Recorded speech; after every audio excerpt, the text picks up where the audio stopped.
tayo sa ating pagbablog. Pang-anim na araw na to na pag-aalaga natin sa ating baby plant.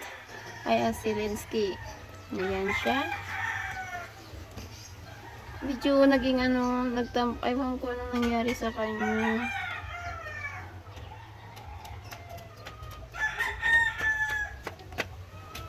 Ayan, medyo na siya. Dumami na ang buhok. Pasok na yung supply natin.